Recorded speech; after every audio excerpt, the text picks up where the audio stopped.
कल का दौरा कार्यक्रम राहुल गांधी जी का भानु प्रतापपुर और फरसगांव का दौरा है। 2 जगह सभाएं होंगी और सभाओं में जनता को संबोधित करेंगे। हाँ, 29 तारीख को राजनांदगांव और कवर्धा का दौरा उनका है, उसमें भी जनसभा होगी और सभा में जनता को अपील करेंगे कांग्रेस की तरफ से। अभी मैं जा रहा हूँ, सूरजपुर जाऊंगा और फिर दुर्ग जाऊंगा।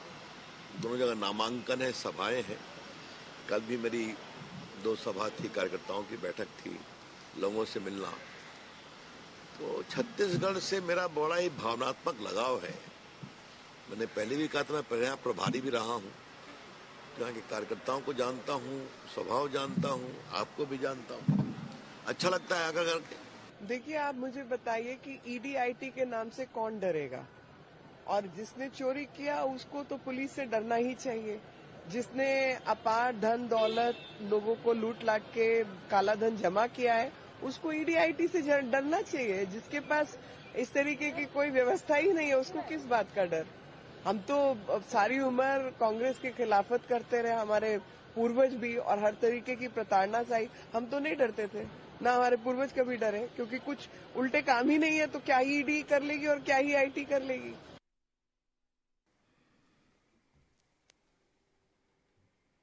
नमस्कार, मैं हूं मोहन तिवारी। आज के मुद्दे में आपका स्वागत है और आज का मुद्दा है राहुल गांधी आने वाले हैं और कई गारंटी लाने वाले हैं। जी हां, राहुल गांधी वो शख्स हैं जिन्होंने 2018 के चुनाव में अपनी घोषणाओं से चुनावी परिदृश्य को बदल दिया था और कहा जाता है कि राहुल गांधी की घोषणाएं थी जिस पर लोगों ने विश्वास किया कि पहली कैबिनेट में सारे घोषणा पत्र का आधा हिस्सा पास कर लिया जाएगा और इसी आधार पर जब वोट पड़े तो बीजेपी को केवल 14 सीटों पर समेट दिया जनता ने। ऐसे में एक बार फिर से राहुल गांधी आ रहे हैं और इस बार उनका फोकस है पहले चरण के चुनाव। कहा यह जा रहा है कि घोषणा पत्र के काफी कुछ चीजें राहुल गांधी की सभा में सामने आ जाएंगी, क्योंकि कई गारंटियों को वो सभा से ही जनता के सामने रखेंगे। तो ये क्या राजनीतिक असर होगा राहुल गांधी के दौरे का और राहुल गांधी ने जो सभाएं चुनी हैं उसके पीछे क्या कांग्रेस की सोच है, इन्हीं सब बातों पर आज हम चर्चा करेंगे। मिल लेते उन मेहमानों से जो इस चर्चा में हमारे साथ रहेंगे। हम बहुत स्वागत करेंगे। हमारे साथ जुड़ रहे हैं कांग्रेस का पक्ष रखने के लिए अंशुल मिश्रा जी, बहुत स्वागत है आपका। हमारे साथ बीजेपी का पक्ष रखने के लिए जुड़ रहे हैं वासु शर्मा जी, बहुत स्वागत करते हैं आपका। और मनीष वोरा हमारे साथ मौजूद रहेंगे, वरिष्ठ पत्रकार, राजनीतिक विश्लेषक, बहुत स्वागत करते हैं आपका। तो तीनों मेहमानों का स्वागत करते हुए चर्चा यहीं से शुरू करता हूं। और जैसा कि बताया कि मैंने राहुल गांधी का दौरा कल से 2 दिन का, पहले बस्तर और उसके बाद राजनांदगांव का क्षेत्र, तो दोनों जगह पर संतुलन बैठाने की कांग्रेस की कोशिश है। अंशुल जी, राहुल जी एक बार फिर से आ रहे हैं, क्या वो 10 गारंटियां जिन्हें कर्नाटक में भी हिमाचल में भी आप लोग ने दोहराया था वही कुछ रहेगा या कुछ नया कल सुनने मिलेगा राहुल गांधी से? मान्यवर, जब सन 2018 में हम संघर्ष कर रहे थे तब हमने सबने एक सुर में यह कहा था कि देश में नए अंग्रेज आए हैं तो हम नया गांधी बनाएंगे। ये नया गांधी आने वाला है जो सन 2018 में छत्तीसगढ़ में आता है और वादे करके जाता है। ये जुमला करके नहीं जाता जैसे 2 करोड़ प्रति वर्ष रोजगार दे दूंगा, 15 लाख रुपए अकाउंट में आ जाएंगे, 10 रुपए में चीनी मिल जाएगी, 100वां दिन हमको दे दीजिए, महंगाई कम हो जाएगी। ये इस प्रकार की कोई भी बात करने नहीं आ रहे हैं। जो उनके श्रीमुख से निकला उसको हमने कर दिखाया। इसीलिए पूरी छत्तीसगढ़ की जनता इस बार आस भरी निगाहों से देख रही है कि अब राहुल गांधी जी आएंगे, क्या कहेंगे, क्या बताएंगे, जो कि आने वाले समय में साक्षात्कार होती हुई नजर आएगा। मैं तो आपको साधुवाद देना चाहता हूं कि कम से कम लोगों को और बीजेपी को इस बात का दर्द तो हो चुका है कि राहुल गांधी जी आ रहे हैं तो अपने पिटारे से क्या ला रहे हैं। राहुल गांधी जी आ रहे हैं अपने पिटारे से वही ला रहे हैं जो जनता जनार्दन की प्रथम आवश्यकता रहेगी, जो जनता जनार्दन को आवश्यक रूपी कार्य होगा। राहुल गांधी जी किसी भी प्रकार की भ्रामक राजनीति करने वाली बात करने नहीं आ रहे हैं। राहुल गांधी जी कभी भी ध्रुवीकरण की राजनीति करने नहीं आ रहे हैं। अभी आए तो थे उनके नेता, उन्होंने यह कहा था खुले मंच पर कि 1 अकबर लाओगे 100 अकबर हो जाएंगे। राहुल गांधी जी इस प्रकार की बात करने नहीं आ रहे हैं। वो आदिवासियों की बात करने आ रहे हैं, वो युवाओं की बात करने आ रहे हैं, वो महिलाओं की बात करने आ रहे हैं और प्रमुखता से वो किसानों की बात करने आ रहे हैं। जी हां, मैं उन्हीं किसानों की बात कर रहा हूं जो पिछले 15 वर्षों पे हाशिए पे खड़े हुए नजर आते थे। ठीक है, चलिए, ये तो रही कांग्रेस की बात, और कांग्रेस ने तो संकेत दे दिया है कि राहुल गांधी आएंगे तो कई महत्वपूर्ण घोषणाओं के साथ वो चुनाव को पलटने की कोशिश करेंगे। बीजेपी का क्या पक्ष है वो भी जान लेते हैं। अभी मोदी जी नहीं आए हैं, चुनाव की नामांकन शुरू होने के बाद वासु जी बचा के रखा है क्या आप लोगों ने? कहा जाता है कि मोदी की गारंटी अलग होती है, उसका असर अलग होता है, तो अभी तक आए क्यों नहीं है मोदी जी? कब आएंगे आपके यहाँ से? जी, निश्चित तौर पर छत्तीसगढ़ दौरा निश्चित तौर पर जल्दी करेंगे। हमारे सभी राष्ट्रीय नेता छत्तीसगढ़ के दौरे पे आ रहे हैं। अभी आपने गारंटी की बात पूछी, तो गारंटी तो इनका जन घोषणा पत्र था ना, यानी राहुल जी की गारंटी थी कि जन घोषणा पत्र हमारा पूरा होगा, लेकिन वो पूरा नहीं हुआ। इस बात को माना जाए कि गारंटी इनकी कोई की गारंटी करते हैं लेकिन पूरा नहीं करते। मैं आपको उदाहरण के तौर पे बता देना चाहता हूं, सबसे बड़ा गारंटी दिया था महिलाओं बहनों को, शराबबंदी करेंगे, वो नहीं हुआ। नियमितीकरण की बात की गई थी, वो नहीं हुआ। महिलाओं से कहा गया था महिला थाना खोलने की बात कही थी, वो नहीं हुआ। शहर में पक्का मकान, 2 कमरे का पक्का मकान देंगे बोले थे, वो नहीं हुआ। शहर में पट्टा देंगे बोले थे, वो नहीं हुआ। अब ये कांग्रेस सरकार ऐसा पट्टा बांट रही है, आपने कभी दुनिया में ऐसा पट्टा नहीं देखा होगा। आप अगर पट्टा किसी को देते हैं तो उसमें खसरा नंबर लिखा होता है, आपके पड़ोसी में कौन रहता है उसका नाम रहता है, आपके आगे क्या है, मंदिर है, नाली है, नाला है, वो रहता है। लेकिन इनके पट्टे में ना कलेक्टर का साइन है ना एसडीएम का साइन है, ये पट्टे प्रिंट करके बांट दिए। और पहले जो हजारों पट्टे हुए थे करते थे, वो 20, 25, 30 बांट के बाकी लोग को पट्टे को कैंसिल कर दिया, निरस्त कर दिया गया है। तो जनता देख रही है कि इनके गारंटी की क्या अहमियत है। गारंटी तो मोदी जी की है, भारतीय जनता पार्टी की है। हम दावे से इस बात को कह रहे हैं, जो कांग्रेस पार्टी ने आवाज नहीं दिया, भारतीय जनता पार्टी की सरकार बनते साथ पहली कैबिनेट की मीटिंग में हम 16 लाख आवाज देने का काम करेंगे। जो पीएससी में घोटाला हुआ भ्रष्टाचारियों का, उसको जेल में डालने का काम हम लोग करेंगे। जी नहीं, ये तो आप लोगों की गारंटी आएगी कब? कहीं लेट ना हो जाए, 7 तारीख को चुनाव है, आप लोग की ओर से अभी तक कुछ पता नहीं चला है। नहीं, निश्चित तौर पे बहुत जल्द गारंटी आपको दिखेगी। हमारे घोषणा पत्र आने वाला है, बहुत जल्द आपको सब मुद्दे दिखेंगे। ठीक है, चलिए। बीजेपी शायद अपने पत्ते अभी नहीं खोलना चाहती, लेकिन कांग्रेस समझ चुकी है कि जो बड़े वादे बीजेपी के होंगे उसके पहले हम अपनी ओर से घोषणाएं कर दें, और मुख्यमंत्री इसीलिए कर्ज माफी की घोषणा कर चुके हैं। अंशुल जी, आऊंगा आपके पास, लेकिन पहले हम समझ लेते हैं इसका असर कितना होता है। मनीष वोरा जी हमारे साथ हैं। वोरा जी, क्या लग रहा है इसका पॉलिटिकल रूप से असर? 2018 में हमने देखा था कि जिसका घोषणा पत्र बेहतर था उसे जीत मिली। अब इस चुनाव में क्या घोषणा पत्र फिर से वही भूमिका निभाएगा, और इसीलिए नेता मंच से क्या करने वाले हैं वो उस पर ज्यादा जोर देते हुए नजर आ रहे हैं। कांग्रेस की ओर से क्या घोषणाएं और हो सकती है? देखिए, निश्चित रूप से मोहन जी आपकी बात से मैं सहमत हूं कि पिछले चुनाव में घोषणा पत्र ने बड़ी भूमिका निभाई थी, और उसकी वजह से पूरा का जो एक बड़ा जन समर्थन जो है वो कांग्रेस को मिला था। मुझे लगता है अब तक के इतिहास में सबसे बड़ा समर्थन कांग्रेस को मिला है। हो सकता है शायद भविष्य में किसी पार्टी को मिले न मिले, ये तो नहीं देख सकते, लेकिन बड़ा जन समर्थन कांग्रेस को मिला था। और अभी हम यदि बात करें तो अभी देखिए उसके पहले ही लगभग सारी घोषणाएं कांग्रेस कर चुकी है। हो सकता है घोषणा पत्र में भी कुछ और बड़ी घोषणाएं लेकर के कांग्रेस आए। उन्होंने कर्ज माफी की घोषणा कर दी, उन्होंने 1 एकड़ में 20 क्विंटल धान खरीदी की घोषणा कर दी। तो ये बड़ी जितनी घोषणाएं हैं कांग्रेस ऑलरेडी कर चुकी है। धान में बोनस जो है 2800 रुपए देने की घोषणा कांग्रेस कर चुकी है। तो ये बड़ी घोषणाएं तो ऑलरेडी कांग्रेस पहले ही कर चुकी है। अब देखना यह है कि भारतीय जनता पार्टी जो है वो क्या लेकर के आती है इन चीजों के काट में। देखिए, भाजपा जिस बात को लेकर के बार बार जनता के बीच में जा रही है, धर्मांतरण का बड़ा मुद्दा लेकर के जनता के बीच में जा रही है। उनके राष्ट्रीय नेता आ रहे हैं, वो भी धर्मांतरण का बड़ा मुद्दा लेकर के जनता के बीच में जा रहे हैं। लेकिन उसके बाद में देखिए कांग्रेस उसकी भी काट पहले ही कर चुकी है। कांग्रेस इस बात को कह रही है कि राम वनगमन पथ हमने बनाया, कौशल्या माता का मंदिर हमने बनाया, कृष्ण कुंज हम बना रहे हैं। तो ये तो सारी चीजें हैं। देखिए, कांग्रेस हर उस बात को काट रही है पहले से। कांग्रेस की जो आक्रामकता इस चुनाव में दिख रही है वो निश्चित रूप से इस बात का इशारा कर रही है कि कांग्रेस किसी भी रूप में अपनी भूमि को छोड़ना नहीं चाह रही है। ठीक है, ये हम ये भी जानना चाह रहे थे कि बीजेपी ने जो ट्वीट किया है उसमें वो संकेत दे रही है कि कोई बड़ा रॉकेट वो छोड़ने वाली है। क्या हो सकता है, क्या रॉकेट हो सकता है वो?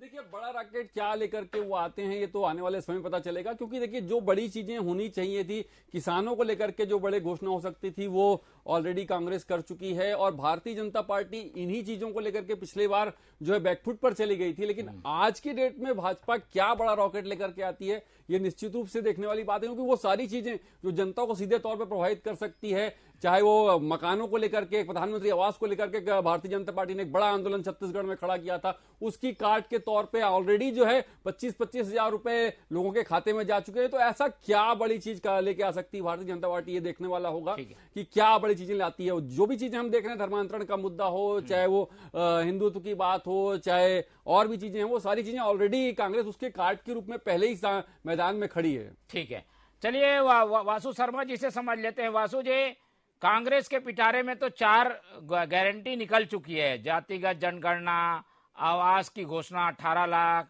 उसके बाद 20 क्विंटल चावल, कर्ज माफी, इस तरीके से वो 4-5 घोषणाएं कर चुके हैं और कल राहुल गांधी आएंगे तो और घोषणाएं हो जाएंगी। आप लोगों की ओर से रमन सिंह जी ट्वीट करके बताते हैं कि कोई रॉकेट निकलेगा, दिवाली में फूटेगा क्या? ये रॉकेट कब निकालेंगे? चुनाव आ चुका है, 7 तारीख को वोटिंग है। निश्चित तौर पे मोहन भैया, जल्दी ही आपको घोषणा पत्र देखने को मिलेगा। इसमें सारे बिंदु में आपको उसके जवाब मिल जाएंगे। मैं तो, आप जातिगत जनगणना की बात कर रहे थे, तो माननीय राहुल गांधी जी 2009 में क्या बोलते थे ये भी सुनना पड़ेगा। 2009 में राहुल गांधी जी क्या बोलते थे कि मैं किसी की जाति नहीं देखता हूं, लेकिन 2023 में क्या उनको हो गया कि हर इंसान की जाति उनको जाननी है। तो डबल स्टैंडर्ड हमेशा कांग्रेस रखती है, जातिवादी जहर घोलने का काम इस चुनाव में कर रही है। हम तो विकास के रास्ते में करते हैं। विकास 15 साल जो रमन सिंह जी ने विकास किया है, 5 साल में इन्होंने क्या विकास किया है, बेसिक इंफ्रास्ट्रक्चर में क्या काम हुआ है छत्तीसगढ़ में इस 5 साल में, अंशुल जी बता दें। ठीक है, चलिए ये तो बाद की बहस है, लेकिन अभी करने क्या वाले हैं इस पर चर्चा हो रही है। राहुल गांधी कल आएंगे, वो कई घोषणा कर देंगे, किसानों को ये दूंगा, इसका क्या जवाब दे पाएंगे? इसके लिए कुछ पहले से बैकअप आप लोग रखें कि नहीं रखें? जी निश्चित रूप से रॉकेट जो हमारा है वो बहुत ही अच्छा रहेगा। आप देखिएगा आने वाले समय में जब घोषणा पत्र आएगा तो। ठीक है, चलिए, वो शायद अभी इस मामले में कुछ बोलना नहीं चाहते और बीजेपी भी शायद गोपनीयता बरत के चल रही है कि कहीं उसकी घोषणा लीक ना हो जाए। अंशुल जी, आप लोग एक बार घोषणा पत्र का अस्त्र चला चुके हैं। कहा जाता है कि राजनीति में कोई भी अस्त्र एक बार चलता है, दूसरी बार में वो पहचान में आ जाता है, उसके कार्ड भी निकल जाती है। जैसे कर्ज माफी एक बार चल गया, दूसरी बार नहीं चल सकता। एक बार घोषणा पत्र चल गया, दूसरी, अब तो आप लोग सरकार में हैं, फिर वही हथियार लेके आएंगे 303 तो थोड़ी चलेगा, अब तो दूसरे हथियार चलाने पड़ेंगे। क्या है वो हथियार? मैं समझता हूं कि आज भी मेरे हिंदुस्तान में, जमहूरियत में राजनीति का सबसे बड़ा अस्त्र होता है कर्म नीति।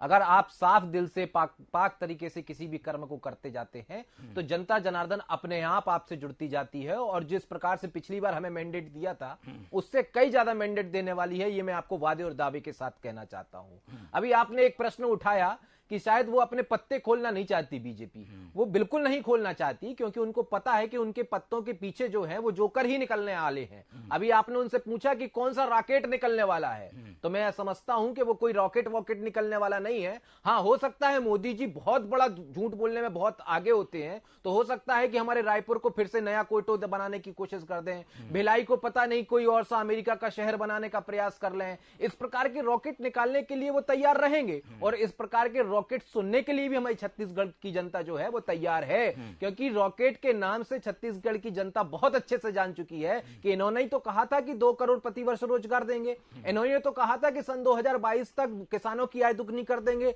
मतलब छत्तीसगढ़ के किसानों की आय दुगनी नहीं कर देंगे। इन्होंने तो यह कहा था कि हम पोटास की वैल्यू गिरा देंगे, लेकिन 112% तक की बढ़ा दी। इन्होंने ही तो कहा था कि यूरिया का दाम कम कर देंगे, 250% तक का यूरिया का दाम बढ़ा दिया इन्होंने तो। और मैं आपको बता दूं कि जो जीएसटी जो रूपक भ्रामक चीज लेकर आए हैं, उसमें जो उपकरण हुआ करते थे, किसानी के उपकरण हुआ करते थे, उसमें 18 से लेकर 28% तक का आप लगा दिया। किसानों की आय दुगनी करने वालों ने सीधा 2.5 गुना उनकी लागत मूल्य बढ़ा दी। तो मुझे पता है कि ये क्या लेकर आने वाले हैं, क्या लेकर नहीं आने वाले हैं, और जितना मुझे पता है मैं समझता हूं छत्तीसगढ़ की जनता को पता है। एक प्रश्न और करना चाहता हूं मैं आपके माध्यम से। अभी वासु जी ये कह रहे थे कि हमने पट्टे नहीं बांटे, और दूसरी ओर दोहरे चरित्र की राजनीति का जीता जाता उदाहरण आपको बता रहा हूं कि हमने पट्टे नहीं बांटे, और पट्टे बांटने की कार्यप्रणाली जो कांग्रेस की है वो आपके सामने बखान करने लगे। तो पहले जो वासु जी की हालत है वही बीजेपी की हालत है। ये जाल तो कांग्रेस के समक्ष बुनते हैं लेकिन फंस ये ही जाते हैं। ये 5 वर्षों से इनके साथ हो रहा है, क्योंकि भूतो न भविष्यति, पिछले 5 वर्षों में जो छत्तीसगढ़ में चहुमुखी विकास की धारा बही है वो ना बीजेपी ने कभी बहाई है और ना कभी बहा सकती है। छत्तीसगढ़ की जनता बहुत समझदार है, अच्छे से सब समझती है। ठीक है, चलिए, अच्छे से जानती है। घोषणा पत्र से थोड़ा सा अलग हटते हैं, अब सभाओं की स्थितियों को लेकर चर्चा कर लेते हैं एक बार। राहुल जी का जो दौरा है उससे आप समझ सकते हैं कि भानु प्रतापपुर सीट पे है और दूसरा कोंडागांव सीट पे है, फिर दूसरे दिन राजनांदगांव में है और कवर्धा में है। ये दोनों हॉट सीट है। बीजेपी ने पूरा जोर लगा दिया है कवर्धा में जीतने के लिए। राजनांदगांव में रमन सिंह की प्रतिष्ठा दांव में है, वहां पर राहुल जी का आके कुछ घोषणा करना कई मायने रखेगा। समझ लेते हैं इसका असर कितना होगा मनीष वोरा जी से। मनीष जी, क्या लग रहा है, बीजेपी भी जैसा फोकस कर रही है वैसे ही जवाब देने के लिए राहुल गांधी को उन्हीं स्थानों पे लाया गया है जहां बीजेपी अपनी संभावना जीत की ज्यादा तलाश रही है? निश्चित रूप से मोहन जी, ये जो दोनों जगह की हम बात करें, राजनांदगांव का क्षेत्र और बस्तर का जो क्षेत्र है, दो ये ऐसी जगह है जहां से सत्ता प्राप्ति का रास्ता जाता है। उन्हीं जगहों पर राहुल गांधी को लेकर के आना और वहां पर उनकी सभा कराना निश्चित रूप से एक बड़ा सा मैसेज कांग्रेस वहां से देना चाह रही है। प्रियंका गांधी को लेकर के आई थी, उस समय जातिगत जनगणना का मैसेज दिया और अब राहुल गांधी को लेकर के आ रहे हैं। देखिए, राजनांदगांव ऐसी जगह है जहां से बड़ी संख्या में भारतीय जनता पार्टी ने हिंदुत्व का मुद्दा उठाया था और वहां पर बड़ा कम्युनल राइट्स हुआ था और उसको लेकर के जिनको भी प्रत्याशी बनाया वो जेल में भी लंबे समय तक रहे थे। तो उसके बाद भाजपा ने उनको प्रत्याशी बना करके उसी चीज को कैश कराने का प्रयास किया है। वहां पर जो लड़ रहे हैं, देखिए कांग्रेस की स्थिति जब हम बात करें, वहां से लड़ रहे हैं मोहम्मद अकबर। मोहम्मद अकबर जो है वो कांग्रेस का बड़ा चेहरा है, राष्ट्रीय प्रवक्ता के रूप में रह चुके हैं, उनको एक थिंक टैंक के रूप में जाना जाता है कांग्रेस के अंदर में, तो एक बड़ा चेहरा है। उनके मुकाबले भाजपा ने विजय शर्मा को उतारा है। वहां पर जो लड़ाई है उस पूरे क्षेत्र में देखिए हिंदू मुस्लिम करने का सीधा सीधा प्रयास वहां पर भारतीय जनता पार्टी ने किया था। उसके मुकाबले में कांग्रेस वहां पर राहुल गांधी की सभा करा करके फिर से वो मैसेज देना चाहेगी जिस बात को राहुल गांधी बार बार कहते हैं कि मैं धर्म के आधार पर राजनीति करने पर विश्वास नहीं करता हूं, हम सांप्रदायिक सौहार्द पर विश्वास करते हैं। ये मैसेज वहां से देने का फिर से एक प्रयास होगा। और रही बात बस्तर की, तो बस्तर में देखिए जो विकास की बात कांग्रेस ने वहां पर करी थी, जो वनोपज की खरीदी की संख्या वहां पर कांग्रेस ने बढ़ाई है, उन चीजों को लेकर के वहां पर राहुल गांधी जाएंगे। और मुझे लगता है कि आदिवासियों के बीच में और उस क्षेत्र में जाकर के जो दो पैकेट हैं, इन दोनों पैकेट में कांग्रेस को यह लग रहा है कि यहां से हमारी कुछ सीटें कम हो सकती है। बस्तर की लगभग सभी सीटें कांग्रेस के पास थी, राजनांदगांव की, दुर्ग की, ये जो सीटें थी पूरी कांग्रेस के पास थी। तो यहां पर कुछ सीटें कम होने की संभावना कांग्रेस को लग रही है। तो वहां पर राहुल गांधी को ले जाकर के और बड़ी सभा करके उस पूरे क्षेत्र में, दोनों एरिया में माहौल कांग्रेस के पक्ष में बनाने का प्रयास किया जा रहा है। यहां पर आने वाले 7 तारीख को मतदान है और वहां पर ये माहौल बना करके सीधा सीधा कांग्रेस एक बड़ा गेन वहां से करना चाह रही है। बड़ा गेन करने की कोशिश है क्योंकि 20 सीटों में 19 सीट तो कांग्रेस के पास ही है, इसलिए उनके हाथ से कुछ ना जाए। इसलिए जहां पर थोड़े कमजोर हैं, भानु प्रतापपुर में मजबूत करने के लिए राहुल गांधी वहां आ रहे हैं। कोंडागांव पूर्व प्रदेश अध्यक्ष का क्षेत्र है, वहां राहुल गांधी आ रहे हैं। इसके अलावा राजनांदगांव जहां रमन सिंह चुनाव लड़ रहे हैं गिरीश देवांगन के खिलाफ, अकबर लड़ रहे हैं कवर्धा से। बीजेपी से समझ लेते हैं, बीजेपी के लिए चुनौती है इन चारों सीटों में राहुल गांधी के आने का असर आजू बाजू की सीटों में पड़ेगा। वासु जी। जी देखिए, भारतीय जनता पार्टी चुनावों को चुनौती के रूप में ले रही है। हम अपनी तैयारी पूरी रखे हैं क्योंकि जनता इनके वादों को याद दिलाने का काम कर रही है। इन लोग को प्रमुख रूप से महिलाओं बहनें ने शराबबंदी पर वोट दिया था। 68 सीटों के साथ इनकी सरकार बनाई थी, लेकिन महिला बहनों के साथ इन्होंने धोखा किया क्योंकि शराबबंदी की नहीं, बल्कि शहर में प्रीमियम शॉप खुला दी गई। ना जाने कितने प्रकार के नशे फुल रहे हैं छत्तीसगढ़ के अंदर। तो इसका जवाब महिला बहनें आने वाले समय में देगी। और आपने बात की कि हमारे लिए चुनौती, हम तो चुनौती सभी लेते हैं, लेकिन आप निश्चित तौर पे देखिएगा भारतीय जनता पार्टी आप जिन चारों सीटों की बात कर रही है वहां पर निश्चित रूप से जीत के आएगी। ठीक है, चलिए, ये चारों सीटों में जीत के आएगी। और गारंटी पर सवाल उठाया है कि राहुल की गारंटी अब कैसे मानेंगे लोग, क्योंकि पिछली गारंटी के कुछ चीजें तो अधूरी हैं। अंशुल जी, ऐसे में राहुल जी की प्रतिष्ठा भी धूमिल हुई है। राहुल जी ने कहा हुआ नहीं, पहले कैबिनेट में हो जाएगा, दूसरे में हो जाएगा, पर सब चीज तो हो नहीं पाई। जैसे कर्ज माफी भी थी तो पूरे लोगों की नहीं हुई, ये भी सब बातें हैं। नहीं, ऐसा नहीं है मान्यवर। भूत को देके भविष्य की परिसंकल्पना की जाती है और मैं यह समझता हूं कि जो हमने कहा था वो हमने कर दिखाया है। और मैं यह समझता हूं कि हर एक कार्य में एक बेहतर की गुंजाइश होती है।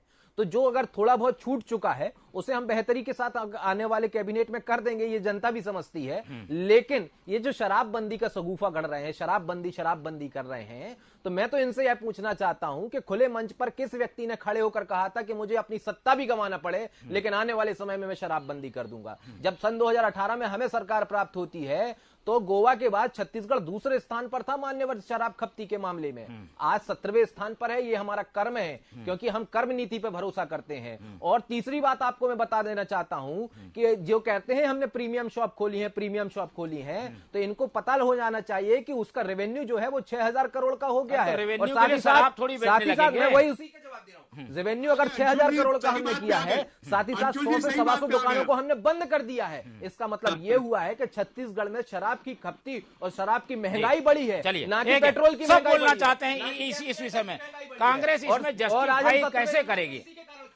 चलिए, इसमें जस्टिफाई आप लोग कैसे करेंगे कि भाई आप लोग बंदी की बात कर रहे थे, फिर आप बोल रहे हैं कि हमने प्रीमियम शॉप खोल दी। ये तो दोहरा चरित्र हो गया। एक एक करके हम शराबबंदी ऐसे नहीं करेंगे कि रात को 8 बजे आ जाएंगे और रातों रात बता देंगे कि 2000 नोट के चालू हो जाएंगे, 1000 के नोट बंद हो जाएंगे। हम ये नहीं करेंगे कि रात को 8 बजे आ जाएंगे और जीएसटी खड़ा कर देंगे। हम इस प्रकार का किसी के ऊपर थोपना नहीं चाहते। हमारे बहुत सारे सामाजिक प्रोग्राम चल रहे हैं, हम बहुत सारे एनजीओ के साथ काम करके चल रहे हैं। हमने पेशा कानून के तहत ग्राम को उनका अधिकार दिया है कि कितनी शराब होना चाहिए और कितनी नहीं होना चाहिए।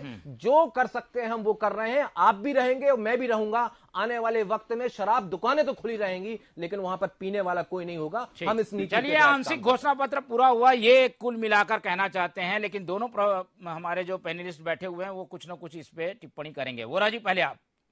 देखिए मोहन जी, सबसे बड़ी बात जो शराबबंदी को लेकर के चल रही थी, ये कुछ इसी तरीके की घोषणा भारतीय जनता पार्टी ने भी करी थी। और मुझे लगता है कांग्रेस ने सरकार में आने के पहले जो घोषणा पत्र जारी किया था उसमें सीधे रूप में लिखा था पूर्ण रूप से शराबबंदी करेंगे। कहीं कोई दूसरा उसमें क्लाइट नहीं लगाया गया था कि ये होगा, ये करेंगे, वो करेंगे, शराब दुकान तो खुली रखेंगे मगर शराब नहीं बिकेगी, ये नहीं कहा था। शराबबंदी की बात करी थी उन्होंने पूर्ण रूप से। और देखिए, निश्चित रूप से एक चीज ये तय है कि जो भी ये बात कर रहे हैं, आपने वोट लेने के लिए जनता के साथ में कमिटमेंट तो बहुत अच्छा किया। और दूसरी सबसे बड़ी चीज कि एक बहुत बड़ा मुद्दा इसमें यह आता है कि राजनीतिक दलों की विश्वसनीयता पर बड़ा प्रश्न चिन्ह लगा हुआ है। बड़ा प्रश्न चिन्ह इसलिए लगा है कि कांग्रेस जैसे बड़े दल को, भाजपा जैसे दल को ये घोषणा पत्र को शपथ पत्र के रूप में देना पड़ रहा है। कांग्रेस को गंगाजल हाथ में लेकर के कसम खाना पड़ रहा है कि हम ये पूरा करेंगे, तब जाके जनता उन पर विश्वास कर रही है। तो ये विश्वसनीयता का बड़ा प्रश्न खड़ा होता है। इसके साथ साथ शराबबंदी की जो बात हो रही है उस पर भी ये बड़ा प्रश्न खड़ा होता है। शराबबंदी को छोड़ दे, बाकी चीजें तो पूरी हुई है। बाकी चीज पूरी, बाकी चीज तो पूरी हुई है। मनीष जी ये मानेंगे कि शराबबंदी थोड़ी सी टिपिकल विषय हो गया था, इसलिए उसको छोड़ के बाकी चीजों को तो किया। निश्चित रूप से कांग्रेस ने बहुत सारे अपने घोषणा पत्र के वादों को पूरा किया, मैं इससे कतई इनकार नहीं करता हूं। उन्होंने किसान के कर्ज माफी की बात करी थी, वो की। वासु शर्मा जी कितना संतुष्ट हैं? एक चीज को छोड़ के ज्यादातर चीजें तो पूरी हो गई। रिपोर्ट कार्ड तो 90% है कांग्रेस का। नहीं मोहन जी, मैंने आपको 36 वादे में कम से कम 7-8 वादे गिना दिए। तो 90% तो पा गया। शराबबंदी को छोड़ दी, नियमितीकरण नहीं हुई, महिलाओं बहनों के लिए थाना खोलने की बात की थी वो नहीं हुई, बेरोजगारों को भत्ता देंगे बोले थे वो पूरा नहीं हुआ, और शहरों में 2 कमरे के मकान देंगे बोले थे वो पूरा नहीं हुआ। केवल शराबबंदी बस नहीं है, केवल 36 वादों में इनके उप मुख्यमंत्री आके टीवी में क्या कहते हैं, 12 से 13 वादे हुए और कांग्रेस के प्रवक्ता हमारे कहने की सारे वादे पूरे हो गए। तो या तो उप मुख्यमंत्री झूठ बोल रहे हैं या तो अंशुल जी झूठ बोल रहे हैं, दोनों में से कौन झूठ बोल रहा है ये जाने। लेकिन छत्तीसगढ़ की जनता जान चुकी है इनका दोहरा रवैया। अब इस पर आने वाले चुनाव में आप देखिएगा, इनको छत्तीसगढ़ से आउट करने के लिए पूरी जनता तैयार बैठी हुई है। ठीक है, चलिए, जब बड़ा खिलाड़ी आता है तो उससे बड़े चौके छक्के के, बड़े शॉट्स की उम्मीद की जाती है। राहुल जी आएंगे, सारी चीज बदल देंगे, इस तरीके के सवाल मन में है लोगों के, भाई पूरी नहीं हुई, ये नहीं हुआ, वो नहीं हुआ, क्या सारी चीजों को बदल देंगे राहुल जी आने के बाद?